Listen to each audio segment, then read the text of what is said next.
buriya se Si u Rwanda rujya muri iriya nama rwari kuba rushimangiye koko ko ari M23.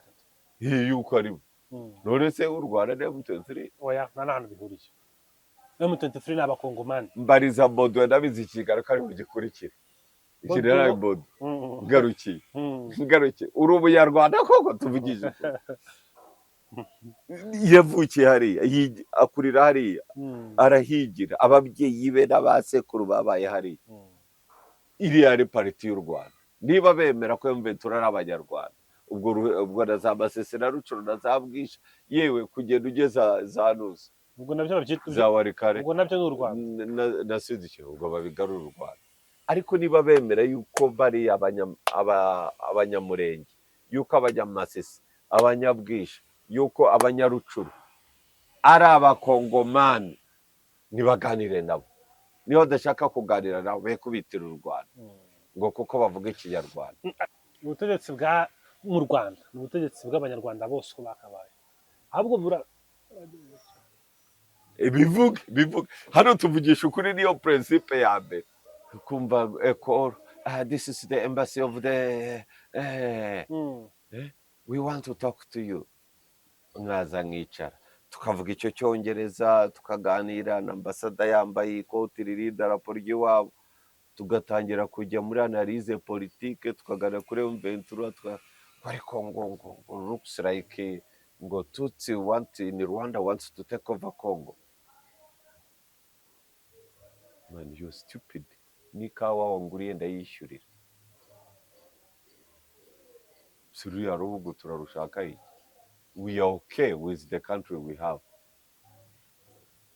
kandi iki gihugu si cy'abatutsi si cy'abahutu bonyine si n'icy'abatwa ni cy'abanyarwanda we are okay ariko Kongo ni cyo muri bibazo byayo idashyize mu Rwanda kandi rikomeza gushotora u Rwanda n'abitara ababishinzwe kandi barakaye kera mbere yuko genda araka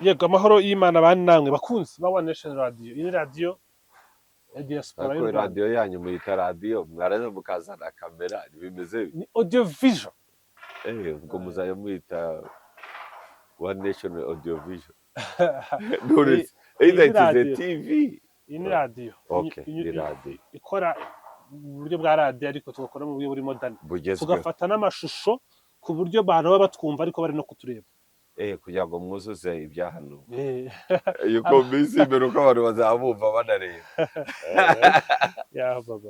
ariko bigire ngaho batabibona bigire ngaho rero ni radio diaspora y'u Rwanda yego ijwi ya diaspora y'u Rwanda mbahaye ikaze mwakoze cyane natwe tuguhaye ikaze kandi twishimiye ko baranira iryo jwi rya diaspora cyane rwose turabana dirambaza ikirere iryo jwi iri jwi rirakubaza ibintu byinshi oya iri jwi ntabwo rije kukubaza rije kuganira nawe.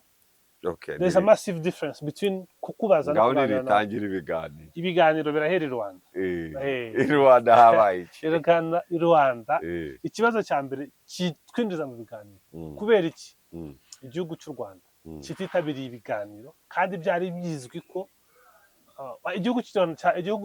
igihugu Rwanda cyari ko mu ijoro ryakeye hari ibiganiro n'abaminisitiri ahubwo umukuru w'igihugu cy'u Rwanda atitabiriye ibiganiro kandi twari tubizi ko tariki 14 hazabera ibiganiro tariki 15 hazabera ibiganiro i Rwanda.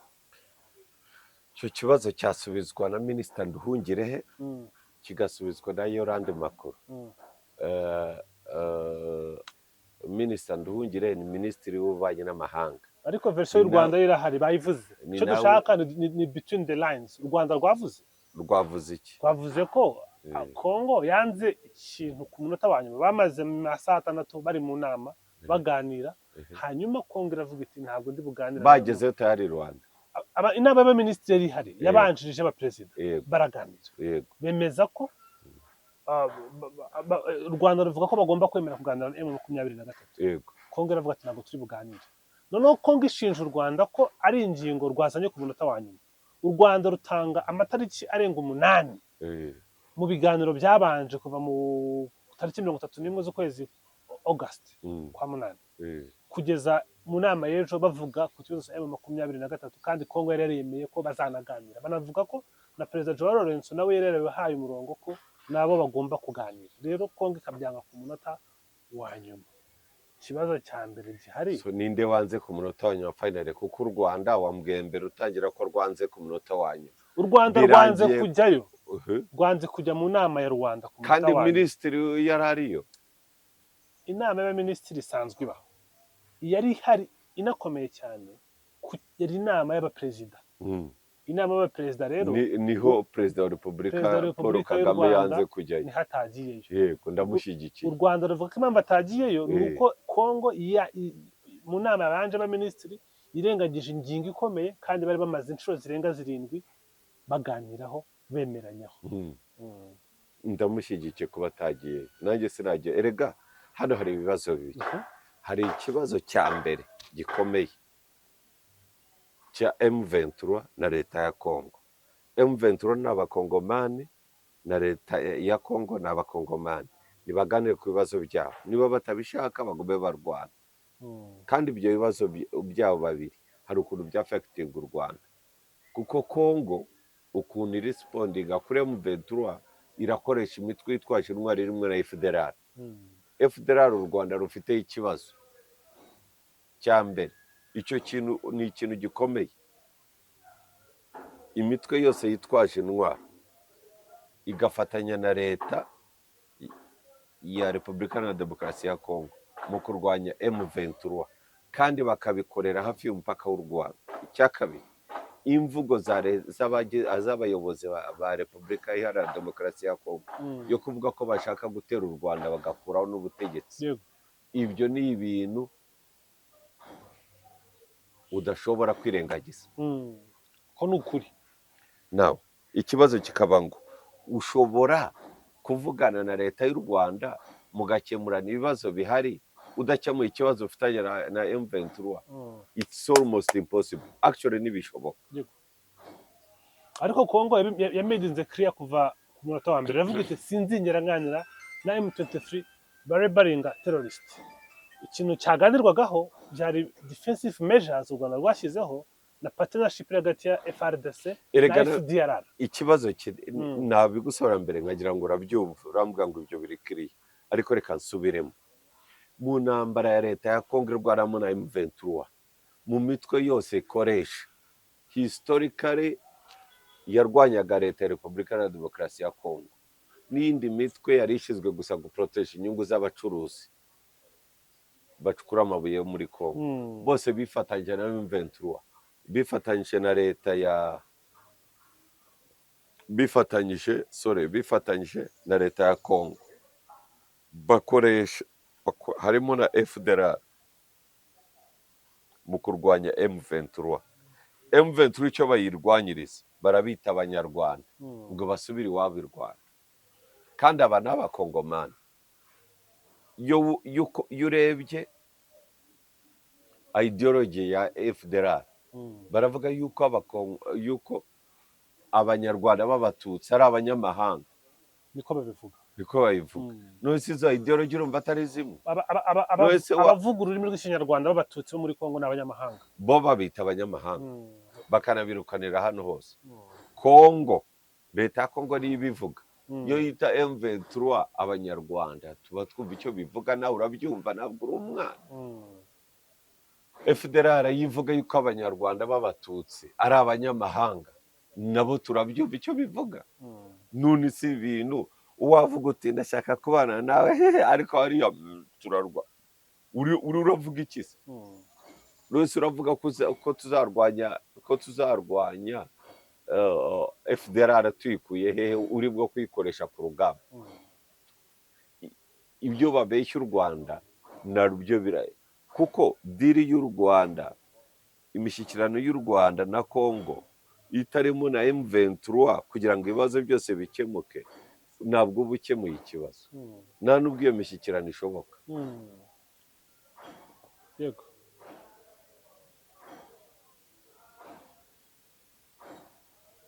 aho urumva iyo mishyikirano ishoboka. iyo mishyikirano ariko nose niba barashyizeho amatariki inzego zombi zikavuga ko zizemera kujyayo, kuki zabyemeye ko zizajyayo zibizi ko hari ibintu bingana gutyo kandi bitashoboka? ariko hari ibyo demande u Rwanda rwavugaga.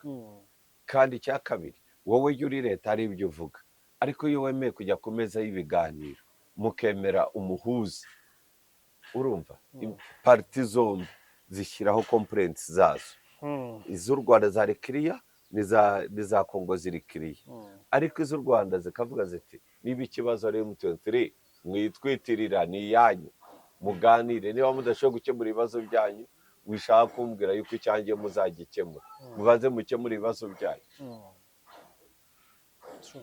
Ese inzu yawe yabifatwa n'umuriro ukambwira ngo icyo ushaka ngo nuko ngusubiza inkweto zawe tuvuge nararanye, nose urazibikaye? ababona uzibika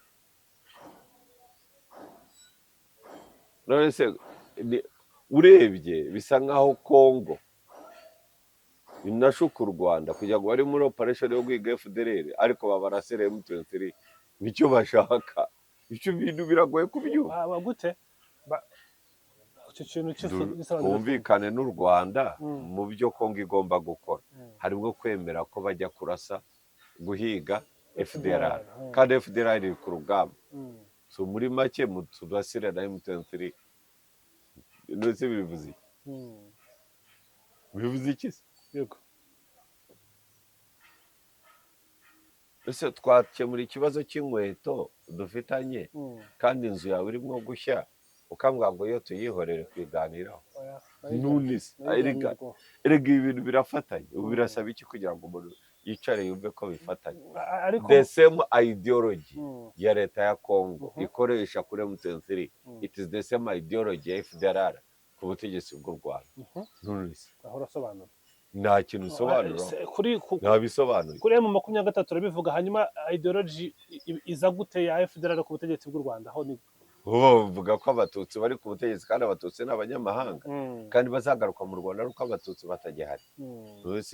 Kongo ikavuga ko abatutsi bari muri Kongo ari abanyarwanda. nunse aho bitandukaniye ni it is the same, ni kimwe. nunse waba ujya kuganira iki? tubivuze ngo cyitwa ibiganiro ntabwo kikiri ku murongo w'ibyigwa, kuko biragoye kubona ntabwo wavuga ngo ibyitwa ibiganiro ntibikiri ku murongo w'ibyigwa. ku murongo w'ibyigwa atari ibiganiro mwatangiye, iyo mwashyize agenda ibijya ku murongo w'ibyigwa. nako position ya Kongo iri clear kuri nde ku bijyanye no kuganira na FDLR? Maybe it's clear to you but it's never clear to me. nyine ndi kuvuga iyo isobanura ikivuga ivuga ko itazigera iganira na M23, izaganira n'u Rwanda. u Rwanda nuko bavuga, uzi impamvu iyo myumvire yabo nuko bavuga yuko M23 itabaho ahubwo ari u Rwanda. icyo nicyo kibazo. none se u Rwanda rwakwemera konsa umwana rutabyaye?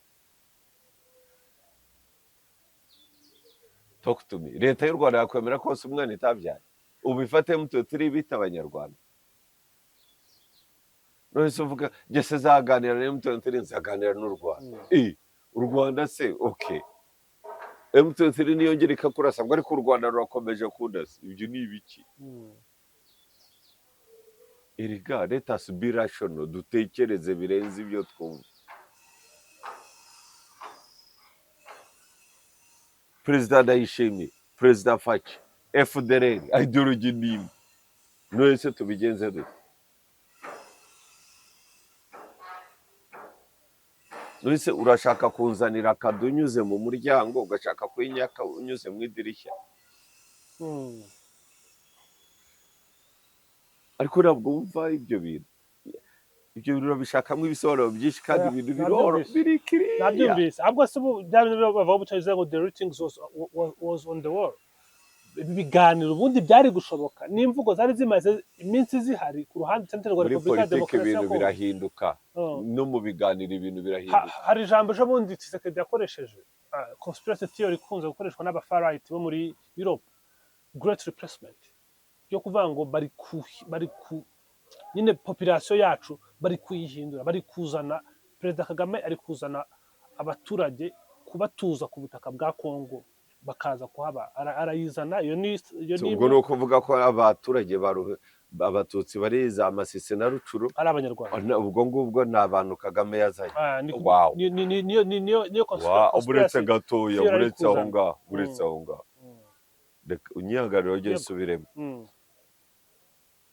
Abanyamasisi, abanyarucuru, abanyejomba ni abaturage b'u Rwanda Kagame yafashe abajyana muri Kongo, according to Mr. Fache. Mbese urumva ideology atari kimwe ni FDLR. Reka ikibazo gihari ni uko theory y'amacakubiri n'ingengabitekerezo jenoside mushaka kwigira politiki, mugashaka yuko inaganirwa nka politics. This is not political.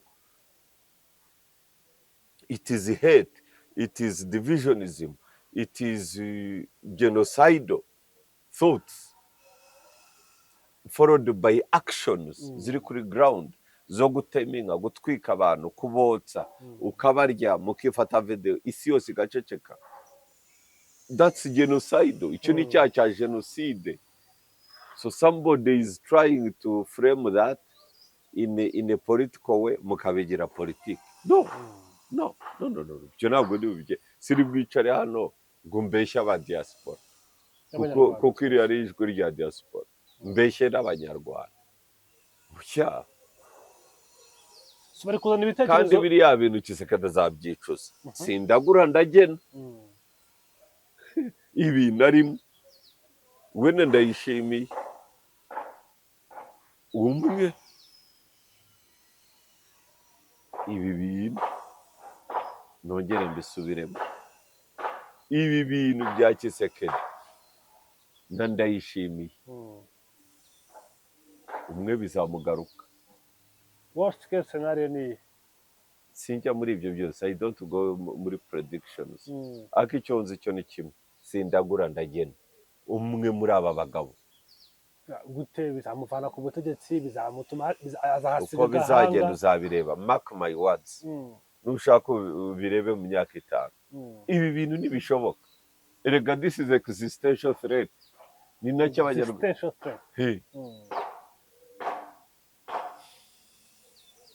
gufata abantu kabahinda i Burundi bakaza mu Rwanda ngo n'abatutsi, ugahinda abandi muri Kongo kabashyira mu Rwanda ngo n'abatutsi baresisting, uti ni leta y'u Rwanda. Abarundi baresisting abatutsi, uti ni leta y'u Rwanda. Abandi Uganda hirya hariya wajya mu matora ukabaha ibyangombwa bagatora, yarangira ukabima amapasiporo. Ibi bintu bizabagaruka. Mark my words. Ibi bintu bizabagaruka. Ntabwo ushobora kwirukana abaturage utatuhaye n'ubutaka bwabo. Abaturage niba resistinga, keep Rwanda out of it. Abaturage ba Rucuro, ba Masisi, abaturage bo muri Sud Kivu, bo mu misozi ya Minembwe babayeho mbere y'uko Kongo yitwa Republic of Congo. Kera mbere y'uko yitwa na Zaire, mbere y'uko babona n'ubwigenge. Mu bagiye kuregosiya ubwigenge, izo community zari zihari. So niba resisting u Rwanda, uti sizaganira n'umutwe wabo, uti ariko gezaganira n'u Rwanda, kuko ntabwo nerwa nabo, ntabwo babaho, n'u Rwanda rubaho. Ugatuma abantu baba mu mpunzi mu Rwanda, no mu Burundi, no muri Uganda, abantu barenze 100,000. And you sleep, ukumva ko bitazakugaruka. Mukagambana ukabihurizaho nyakubahwa w'iki gihugu duturanye, n'undi nyakubahwa nawe mukaryo mukavuga igifaransa cyinshi. N'ubwo ari ijambo n'ubwa mbere nari ryumvise, sizi ijambo yakoresheje muri iriya speech, niba ari skaramushi. Escarmouche ni nka spark. Urumva ni nka kimwe cy'ijana cy'umuriro. Ngo akanyota k'umuriro gato kazava muri partenariat hagati. Niko kavuze Escarmouche. Moindre ni akantu. At a moment. of a small spark, a small trigger. Exactly. Ni spark ariko fata spark igabanyemo gatatu kugira ngo wumve skirmish icyo ari cyo. Ntabwo niyo bashyiramo isasu muri mbunda rikatanga akantu leta rero ni kuri rasa ariko n'agasawundi basi kaba gahagije. niyo yaba rigiye rivolva rizarasa niyo skirmish iyo ngiyo. Kuki perezida nubaha cyane wa leta iharanira demokarasi ya Kongo Repubulika atigira ku mateka? Biriya bintu Desire Kabila byamufashije ako time change gusanga imbaraga zari icyo gihe atari zihari ubu ngubu, izubu zaragabanutse, washobora gusanga ahandi zariyongereye. by the way, mu rupfu rwa Desire Kabila u Rwanda nta rurimo. Ibyo ntunabitekerezeho kuko ndumva ushaka ntabwo ushaka ko tujya mu murongo umwe. Ndumva usa nk'aho iyo ushaka kujyana hari ukuntu uyobora amazi uyajyana mu muyoboro ushaka. Amagambo ukoresheje ndayazi aribyo bindi murabikubaza uko ubivuze. Biriya bintu njya mbona hari n'abashaka kwigira ngo mugabengo biriya bintu ingengabitekerezo yahoze mu Rwanda ikaba imaze gukwira akarere, imbaraga zayirwanya zikayikura ku butegetsi mu Rwanda zimaze kwikuba inshuro 100. kandi they are good people, very well intended, thoughtful and prepared to fight this nonsense. Hari abantu beza batekereza banafite n'imbaraga biteguye kurwanya ibi biri aha ngaha bidasobanutse, bishyize mu Kinyarwanda ibintu uvuze. Imbaraga u Rwanda rwari rufite rukumira ingengabitekerezo zikubye inshuro 100, ruhagarika jenoside zikubye inshuro 100 mu buryo bwa politiki, mu buryo bw'umutekano n'igisirikare n'uburyo bw'ububanyi n'amahanga. U Rwanda rwikubye inshuro zirenga 100. I agree. Mbere twavugaga leta ya Habyarimana itwita ngo ni inyenzi zifite n'imirizo, abaturage baza kumenya ukuri. Ubu ngubu no muri UN turavuga ntabwo bashye twita gutyo. Ugakira gati diplomasi ko gujijisha abantu muri Angola ugahora ugira abantu gutya, uzi ko akundi bakaranga inkoko not gukaranga this grilling quotes bahindagura ibumoso iburyo. That nonsense is going to stop. Kandi nidahinduka neza mu buryo bwa politiki ibintu bizaba bibi cyane mbere yuko biba byiza. It will get worse before it gets better. Yes. Ariko wanze kushatse ntacyo bitwaye. Iyo worst case scenario ni iyi. Nawe yibaze urufite ubwenge. Ariko njye ntabwo none gusubiza nano kukubaza. Urambaza ariko nemerewe gusubiza uko nshaka. Njye nagusubije. Uzanira y'amazi. Please. So they should be careful. Amazi bogamo arashyushye. Mu kiganiro gishize narakubwiye ngo aba no mu Rwanda bagifite ingengabitekerezo za jenoside, amacakubiri. Ibyo byo tuzafata umwaka wo tubiganireho. It is getting worse. Speaking of that, hari umuntu bandikiye barwaho muri Rusumo ikomeye. Hari undi musaza bishe Gishari ejo bundi bamukubise ipiki. Narindiye during the weekend. Ibintu navuganye n'umuntu ukora ku ntara i Rwamagana. Bade mu ntara harimo ikibazo cy'i Rwamagana. Ufite abantu bizi ibiteori biraho. They are seeing, by the way, ibintu biri muri iriya ntara byari by'amacakubiri n'ibiki. Bo buzi amateori, classic theories, ibi bintu by'amacakubiri biri so what's muri iriya ntara kureze kubikeka. How I thought it was in the Western. Wow. I was surprised. Reka biri mu gihugu hose. Numva kuzi ba leta birahari. sijya mbivuga se buri gihe, mwebwe banza mbibabwira kuko mukora kuri televiziyo mukabigishyiraho gusa mukumva bigenewe abandi, mukumva uko bari akitinga, ariko ndiho ndabikubwira. Njye ntabwo nahaguruka, unyumve neza, igira neza, ndakumva neza, ntabwo nahaguruka mwaza gukora ikiganiro nkavuga amagambo mwese mwafashe ko akomeye, nafite impamvu. Ntabwo buriya ntawe utaka atababaye. Iki gihugu ndagikurikirana, amakuru yacyo mba nyazi, aka karere mba ngakurikirana ijoro n'amanywa, nabigize akazi kanjye.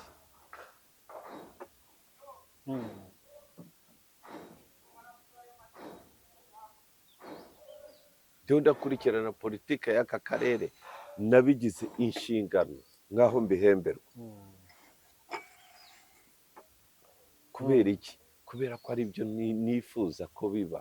kandi ushaka hari ibintu, hari ukuntu ndashaka amahoro. ushaka amahoro, Not only in Rwanda but also in the region. There should be peace. so kuri ibyo ngibyo ntabwo tubitindaho. Hari n'ama arrest yakozwe, yaba Rusumo, yaba na Gishari, ama arrest Uzi ikintu yakozwe. kinshimisha kuri iki kibazo, ibiro bikuru by'umukuru w'igihugu bariho barabibona nawe ko ari leta. Natangiye kubivuga bagira ngo ni ya magambo ya Mugabe, ariko intelligence bafite ni existential threat, existential. Noneho mu biyaga bigari bicare bazi yuko akabyimba barimwo gushimashima gashobora kuvamo ikinyoro gikomeye cyane, kiri threatening cyane. Kanabonye n'abazungu barimwo barabyitabira, babigize political. So and so is a dictator, he's the one causing this insecurity, is bringing regional instability. Bavuga igifaransa cyiza, abandi bisoke nubwo bavuga igifaransa. Oh vraiment, c'est mal. Abavuna muheto sibo bazana amacakubiri. Icyo kibazo nacyo kiri ku rutonde rw'ibyo ndi kukubaza, kuko wenda reka nitane nakigeraho. Mu gihe amahanga, sosiyete komerciale atarahindura imvugo kuri Repubulika ya Demokarasi ya Kongo, ibisubizo bizava hehe? Kubona igisubizo ari ikibumbatiye niyo nyiri ikibazo, niyo nyiri umupfu. Ibibazo by'ibi byose by'amacakubiri n'ingengabitekerezo ya jenoside, we started long ago, before 1990, to come up with a plan to resist. We have resisted until tuhagaritse jenoside 94. Buretse gato, we shall continue to resist. Naho amahanga yahaguruka, we shall resist. Nubwo ibi bibazo bijyanye n'ivangura n'ingengabitekerezo ya jenoside, ikibihima ni resistance. Mwatangiye kwitegura kwihagararaho no kwirwanaho mbere y'icyo gihe. Yego. Nubwo muzakomeza mwihagarareho munirwaneho. Sizi niba resistance ari icyo bivuze mu Kinyarwanda. Resistance ni kwihagararaho, kuba we shall push back. No kwirwanaho. Yes. Okay. Kwirwanaho si self defense. Self defense. We are not self defending. We are resisting. Ibi bintu byatangiye kera na Bob Marley yabiririmbyeho. Ati? Na Haile Selassie yabivuze muri UN. Mugende mushake indirimbo Bob Marley yitwa War. Until the day abantu bamwe batiyumva ko basumba abandi, ngo abandi bo ngo bagomba kuba nabaremewe kwitwa. That means war. Abanyamasisi n'abanyarucuru, abanyejuma n'akandi gace kose ka Kongo kazumva kari at the risk, akandagira ngo kumve kuko singazi mu Kinyarwanda. At any time they will feel a threat to their existence. They have the right 100% to resist. Can you resist by fighting? Nuzi resist. mbere yuko even you pick up arms you need to refuse, resist have to be rebellious cyane. Ni mu gihe abaturage ba Masisi, Rucuru, Ngungu, yewe n'epfo muri za Kivu Sud, n'epfo muri za Kivu Sud bazumva ko hari imyumvire yo kumva ko bagomba kurimburwa, bafite uburenganzira bwemewe n'amategeko mpuzamahanga to resist.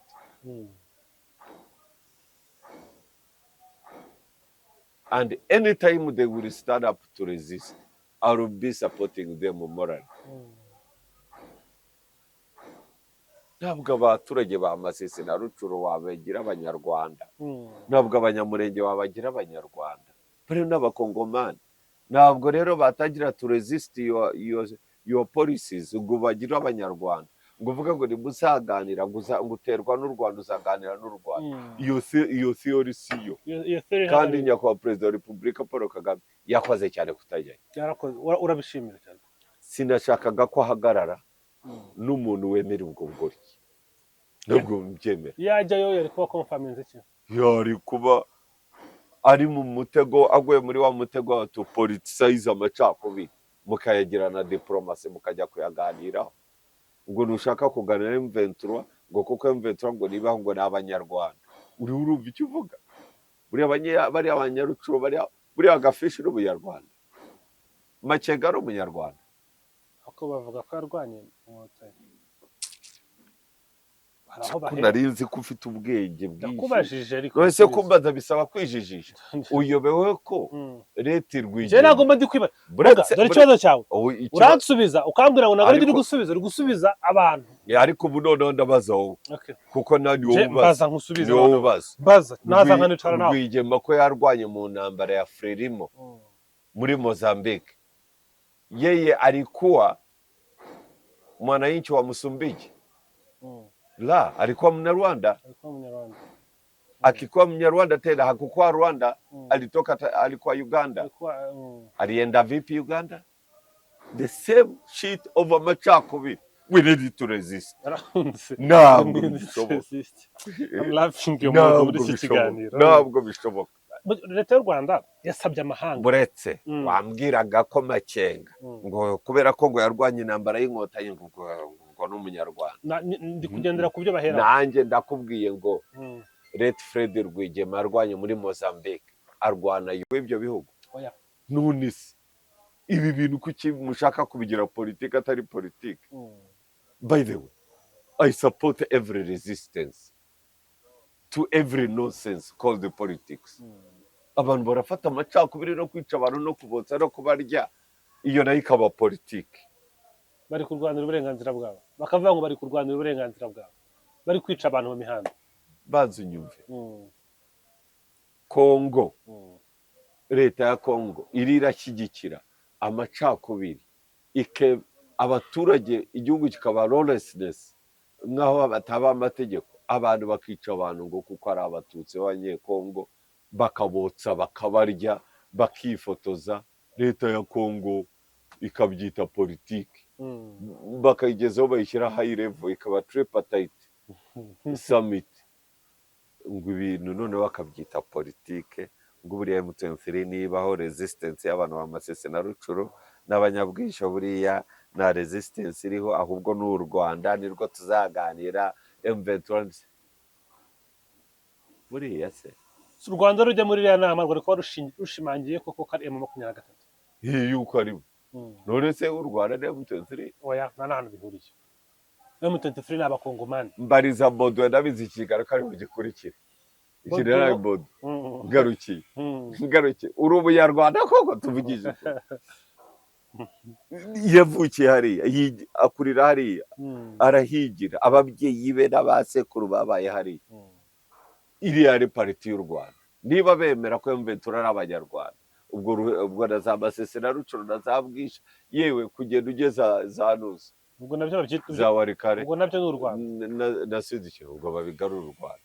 Ariko niba bemera yuko bari abanyamurenge yuko abanyamasisi, abanyabwisha, yuko abanyarucuru ari abakongomani, ntibaganire nabo. Niba badashaka kuganira nabo be kubitira u Rwanda ngo kuko bavuga ikinyarwanda. ariko urwango ku batutsi mu Rwanda twararubonye rutangira kuva muri za 59 kugenda bibyaje jenoside yakorewe abatutsi. Urwango ku batutsi mu karere ho rwatangiye ryari kugeza kuri ubu ngubu hari kuva twakora leta ya Habyarimana.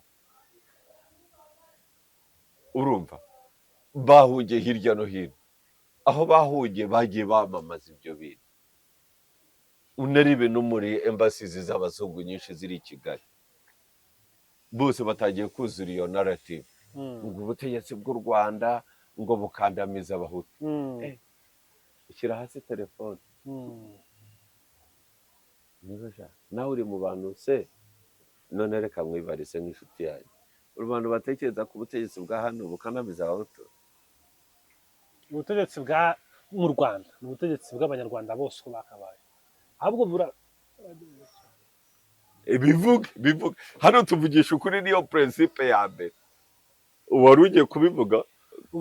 Ngiye kuvuga ko ubutegetsi bwo mu Rwanda bwashyize imbere politiki ya ndi umunyarwanda, nta bwoko nta nango bakikubaza ubwo. Ahubwo ngiye mbona irenze ni nyinshi cyane.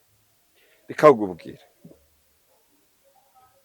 kandi uzankora tayari. Nose wowe nagukoraho gute? Ahubwo niwe uzikora. Ubundi se wakwiyagira gute utikoze? Icyo ushaka kuvuga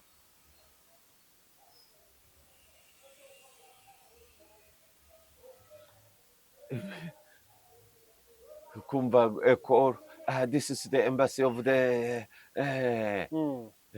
we want to talk to you. Mwaza nkicara tukavuga icyo cyongereza, tukaganira na ambasada yambaye ikoti riri idarapo ry'iwabo, tugatangira kujya muri analyse politique, tukaganira kuri M23 ariko ngo looks like ngo Tutsi in Rwanda wants to take over Congo. Man, you stupid. Ni kawa wanguriye ndayishyurira. Suriya rubugu turarushaka iki? We are okay with the country we have. Kandi iki gihugu si cy'abatutsi, si cy'abahutu bonyine, si n'icy'abatwa, ni cy'abanyarwanda. We are okay. Ariko Kongo ni kimwe muri bibazo byayo idashyize mu Rwanda. Kandi rikomeza gushotora u Rwanda n'abitara ababishinzwe. Kandi barakaye kera mbere yuko genda araka. Leta y'u Rwanda yavuze ko Kongo kudutera u Rwanda ntabwo ari ukutabishaka, ahubwo ni ukutabishobora kubera defensive measures zashyizweho. Bivuga ngo iyo baza kuba bishoboye bakabona ko barateye. N'ubundi kutabikora ntabwo ari ukutabishaka. Niko ambassador yavuze, Olivier Nduhungire. Reka nakubwire mbere yuko Olivier Nduhungire iby'icyo kigali sinagikurikiye. Mbere yuko Olivier Nduhungire abivuga, reka nguhe n'andi makuru. Nicyo cyanzanye. Urabona amatora yo muri Kongo ajya kuba, gahunda yo gutera u Rwanda yari hari 3 years before. Bagiye no kubivuga na President Ndayishimiye kubivuga, bavuga yuko iyo gahunda bayifite, ari uko byabananiye no kugura indege, ntabwo zari indege zo kurwanya M23. Aya makuru turayazi yewe kuva ku butegetsi bwa Nkurunziza. Iyi gahunda yari ihari mu biyaga bigari. Na Nuza, uribuka Nuza ajya kuvuga, wari perezida wa Tanzania avuga Kikwete ajya kuvuga ngo u Rwanda ruganire na FDLR, ubutegetsi bw'u Rwanda buga responding aggressive. Ikibazo cyari gihari, they were mobilizing kandi bafashijwe n'ibihugu bimwe by'abazungu.